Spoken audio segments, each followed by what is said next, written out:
Well, we're very interested in when people go into flow, when time stops for them, when learning is at its best, when they're completely absorbed in what they're doing. And it turns out we know something about that. It's when people's highest strengths are just matched to the challenges that come their way. So if you want an effective school system in which kids are engaged, you first need to identify their highest strengths. And so there is a well-validated questionnaire for children and adults on what your highest strengths are. And the object is to find out your highest strengths, kindness, gratitude, fairness, and then to build your life around them and let those highest strengths meet the difficulties that come your way. So you focus not so much on fixing your broken bits, you focus a little bit more on going with the things that you're good at. Is that the idea? Yeah, so fixing the broken bits is important, and I spent 35 years of my life fixing the most broken bits I could find: suicide, post-traumatic stress disorder, and depression.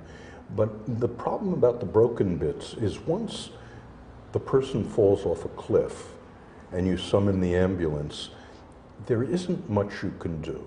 You've got minimal leeways once it's broken, but you have huge effects preventatively.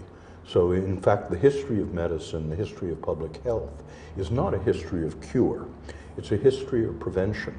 So by applying the very same logic to the mental health of the children of South Australia, we certainly want to keep treating the kids who have been abused, who are in depression, who try suicide.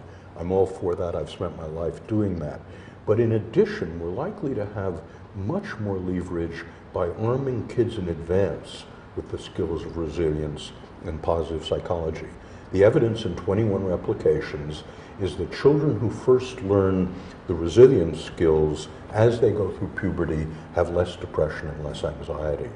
Ah, so this is that idea of psychological immunisation you've been talking about here. Yes, one of my most inspiring moments was a conversation with Jonas Salk when he was an old man, and we were talking about the development of the Salk vaccine.